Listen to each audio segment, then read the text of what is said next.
Hello student.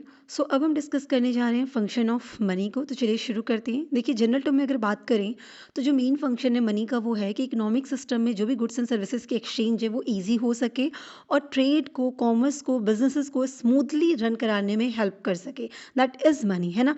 लेकिन function of money के लिए कपलेट कहा गया है कि money is a matter of function four medium, measure, standard and store. तो ये चार वो काम है जो कहता है कि मनी है, मतलब मनी का यही काम मनी को फ्रेम करता है। ऐसी ही एक डेफिनेशन है वॉकर की, जिन्होंने कहा था कि मनी क्या है। मनी वो है जो मनी करता है, और मनी करता क्या है, यही चार चीज़, मीडियम, मेजर, स्टैंडर्ड, स्टोर। तो इस तरीके से अगर हम मनी के फंक्शन को थोड़ा इलेबोरेट करें तो हम कह सकते हैं कि फंक्शन ऑफ मनी को तीन मेजर पार्ट में डिवाइड किया गया। That is primary function, secondary function and contingent function. Primary function सबसे इंपॉर्टेंट काम क्या है, medium of exchange and measure of value. वहीं जो सेकेंडरी फंक्शन है वो क्या है, store of value, standard of deferred payment and transfer of value. और जब कॉन्टीजेंट फंक्शन की बात करते हो तो that is basis of credit, distribution of income and liquidity. ये क्या हो गया, हमारे फंक्शन ऑफ मनी हो गया। एक एक फंक्शन को हम अच्छे से समझते हैं। सबसे पहले हम बात करेंगे किसकी, प्राइमरी फंक्शन की। तो प्राइमरी फंक्शन में सबसे इंपॉर्टेंट फंक्शन, इसेंशियल फंक्शन जो होते हैं उसको हम प्राइमरी फंक्शन कहते हैं, कि जो है तभी मनी है, मतलब ये सबसे इंपॉर्टेंट इसेंशियल है। तो वो क्या है, मीडियम ऑफ एक्सचेंज। देखिए, मनी क्या होता है, मीडियम ऑफ एक्सचेंज है। मनी की वजह से कोई भी चीज़ एक दूसरे से एक्सचेंज हो पा रही है ना। क्योंकि और ऐसा क्यों हो पाया, क्योंकि इसको क्या मिली हुई है, जनरल एक्सेप्टेबिलिटी मिली हुई है। मनी हर कोई एक्सेप्ट करने को रेडी हो गया है।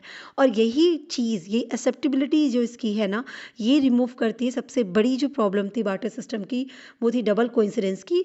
वो चीज़ इसने रिमूव कर दी, क्योंकि ये सबको एक्सेप्टेबल है। डबल कोइंसिडेंस ऑफ वांट्स क्या होता था कि अगर किसी को गेहूं चाहिए तो किसी दूसरे के पास गेहूं एक्स्ट्रा होना चाहिए, और अगर उसे गेहूं एक्स्ट्रा के बदले उसे राइस चाहिए तो किसी दूसरे के पास राइस एक्स्ट्रा होना चाहिए। तो एक ऐसा इंसान मिले जिसके पास गेहूं ज़्यादा हो और राइस कम हो, और दूसरी तरफ एक ऐसा इंसान मिलना जिसके पास राइस ज़्यादा हो और गेहूं कम हो, तभी वो एक दूसरे के साथ बार्टर कर सकते थे, एक्सचेंज करके अपनी अपनी यूनिट की चीज़ ले सकते थे, है ना। ये जो डबल कोइंसिडेंस ऑफ वांट था ना, वो बार्टर में सबसे ज़्यादा था। और मनी की ये जनरल एक्सेप्टेबिलिटी का फीचर है ना, उसने इसी प्रॉब्लम को खत्म कर दिया। क्योंकि मनी सबके थ्रू एक्सेप्ट करना है। आपको राइस चाहिए, ठीक है, आप पैसे दे दीजिए, राइस ले लीजिए। आपको वीट चाहिए, आप पैसे दे दीजिए, वीट ले लीजिए। कोई कोइंसिडेंस होने की ज़रूरत नहीं है, है ना। आप देखते हैं कि अगर आपको एक पेन खरीदनी है तो बस आपको 10 रुपये देना है और आपको पेन मिल गया। सेलर को वो पैसे मिल गए, सेलर ने आपको पेन दे दिया। तो 10 रुपये के एक्सचेंज से उनको क्या हो रही है, गुड्स की एक्सचेंज पॉसिबल हो पा रहा है। तो ये मीडियम ऑफ एक्सचेंज है। ये जो एक दूसरे के सामान इधर उधर हो रहे हैं ना, वो किसकी वजह से हो पाए, इस मनी की वजह से हो पाए। प्राइमरी और एसेंशियल फंक्शन क्या है, मीडियम ऑफ एक्सचेंज। दूसरा सबसे इंपॉर्टेंट फंक्शन है मेजर ऑफ वैल्यू या यूनिट ऑफ अकाउंट कहते हैं। बेसिकली क्या है, मनी जो होता है वो कोई भी गुड्स एंड सर्विसेज है उसकी वैल्यू को मेजर करने में हेल्प करता है ना, कि उसकी प्राइस क्या होनी चाहिए।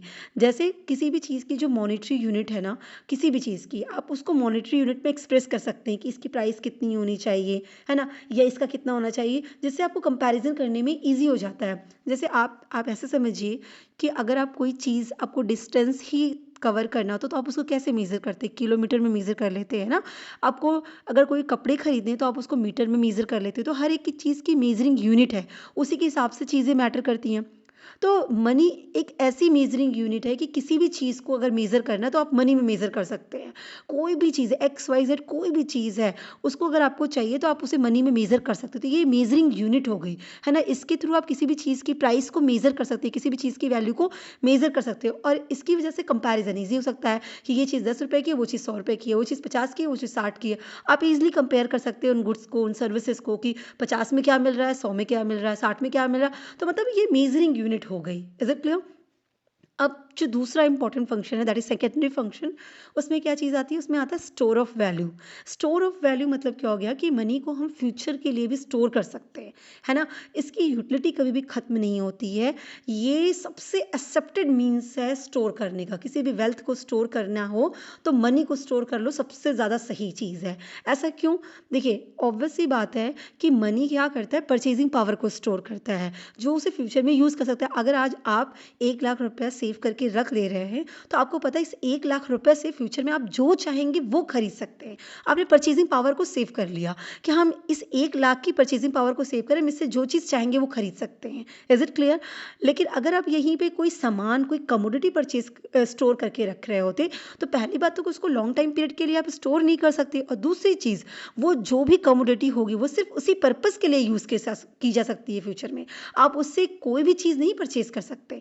तो मनी स्टोर ऑफ वैल्यू है, क्योंकि ये ना परचेजिंग पावर को स्टोर कर लेती है। इससे आप कुछ भी खरीद सकते हैं फ्यूचर में अगर आपने इसे स्टोर कर लिया, और बहुत इजी है, बहुत ड्यूरेबल है, मतलब आप बहुत लंबे समय तक इसको स्टोर करके रख सकते हैं, इसमें कोई प्रॉब्लम नहीं होगी। Is it clear? फिर दूसरा आता है सेकेंडरी फंक्शन में स्टैंडर्ड ऑफ डिफर्ड पेमेंट। तो money work as a standard of deferred payment. Deferred payment मतलब कि पेमेंट आज नहीं कल करना है ना। डिफर्ड पेमेंट का मतलब ये होता है डिले करना पेमेंट को। तो जो फ्यूचर में पेमेंट करना है ना, आप उसे मनी की हेल्प से ईजिली कर सकते हैं, है ना। कोई भी इंसान को अगर कहीं से लोन लेना है, बैंक से लोन लेना है, किसी फाइनेंशियल इंस्टीट्यूशन से लोन लेना है, वो ईजिली ले सकता है मनी के फॉर्म में, और जब उसे रिपेमेंट करना है तो वो मनी के फॉर्म में रिपेमेंट भी कर देगा, कोई प्रॉब्लम नहीं होने वाली है ना। क्योंकि मनी क्या करता है, मनी एज अ क्रेडिट जो है ना, क्योंकि वो परचेजिंग पावर को स्टोर करता है, परचेजिंग पावर उसके पास है, मेजरिंग वैल्यू है उसके पास, वो गुड्स को मेजर कर सकता है, तो इसीलिए इसको डिफर्ड कर पाना इजी हो सकता है। इसके थ्रू हम बोरो भी कर सकते हैं, उधार ले भी सकते हैं, उधार दे भी सकते हैं मनी के थ्रू।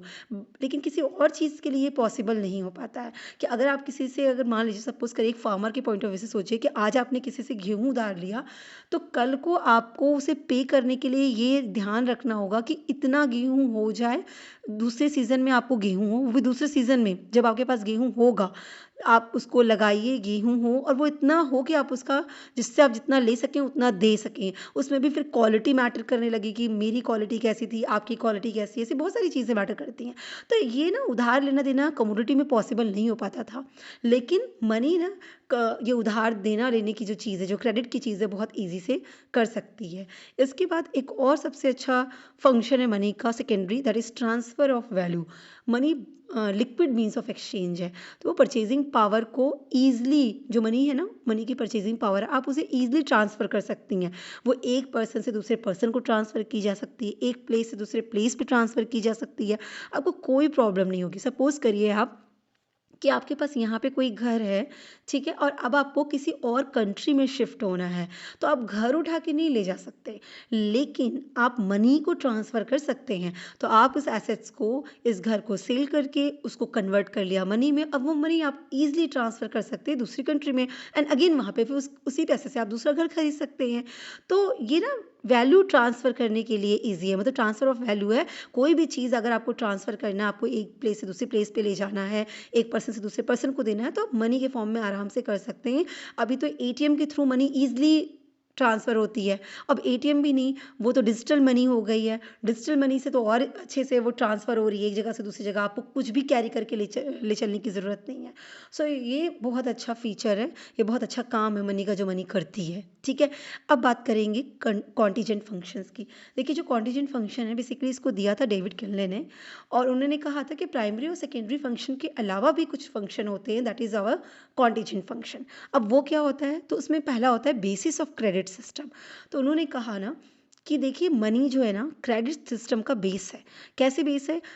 आपको पता है कमर्शियल बैंक ही क्रेडिट क्रिएट करती हैं, बिना मनी के क्रेडिट क्रिएट कर पाना पॉसिबल ही नहीं होता, है ना। क्योंकि कैसे, देखिए मनी क्या करती है, स्टोर ऑफ वैल्यू है, मनी को आप स्टोर करके रख सकते हैं। इससे लोगों के अंदर सेविंग की भावना आती है कि भाई हमें पैसे को सेव करके रखना है, ठीक है। तो वो डिमांड ऑफ डिपॉजिट के रूप में, मतलब एफडी करके बैंक्स में डिपॉजिट कर देती है। अब वही पैसे बैंक किसी को अगर लोन चाहिए तो उसको उठा के दे देती है, जब आपको चाहिए होगा तो आपको भी वापस कर देगी। किसी को लोन देके उनसे इंटरेस्ट के रूप में कमाती है। तो ये क्रेडिट क्यों पॉसिबल हो पाए? क्योंकि लोगों ने अपने पैसे बैंक में डिपॉजिट किए, और डिपॉजिट क्यों किए? क्योंकि money as a store of value है, मनी को स्टोर कर सकते हैं। तो इनके स्टोर करने की वजह से, उसके इस फंक्शन की वजह से लोगों को क्रेडिट मिलना पॉसिबल हो सका। कमर्शियल बैंक्स क्रेडिट क्रिएट कर सकती हैं। Is it clear? सो ये जो मनी है ना, वो बेसिस ऑफ क्रेडिट सिस्टम है। Is it clear? इसके अलावा डिस्ट्रीब्यूशन ऑफ इनकम भी है ये। कैसे है? क्योंकि मनी क्या करता है, कोई भी फैक्टर ऑफ प्रोडक्शन हो उसको पे करने का प्रोसेस है। मतलब लैंड है, लेबर है, कैपिटल है, एंटरप्राइज है, उनको किस फॉर्म में रिटर्न मिलना चाहिए ना, वो मनी ही है। आप उसे रेंट के फॉर्म में देते हैं, आप उसे वेजेस के फॉर्म में देते हैं, आप इंटरेस्ट के फॉर्म में देते हैं, आप प्रॉफिट के फॉर्म में देते हैं। एंटरप्राइज उसको किस फॉर्म में लेती है? प्रॉफिट के फॉर्म में लेती है ना। कैपिटल इंटरेस्ट के फॉर्म में लेती है, लेबर्स उसे वेजेस के फॉर्म में लेते हैं, लैंड उसे रेंट के फॉर्म में पाती है।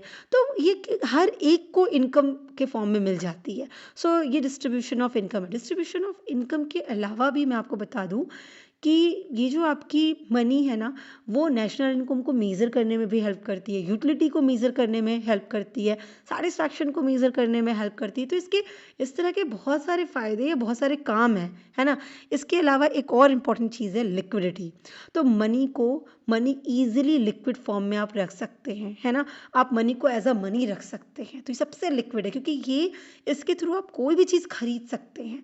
तो आप अभी जैसे आपके पास कोई प्रॉपर्टी है, कोई लैंड है ना, कोई ज्वेलरी है, ये भी आपके एसेट्स हैं। पर इनको आप सेल करेंगे, फिर पैसा आएगा, फिर उससे आप कुछ भी खरीद सकते हैं, है ना। क्योंकि इनसे आप कुछ भी खरीद सकते हैं ऐसा पॉसिबल तो नहीं है, पर मनी से आप कुछ भी खरीद सकते हैं, है ना। ये मीडियम ऑफ एक्सचेंज है मनी, उससे कुछ भी खरीदा जा सकता है।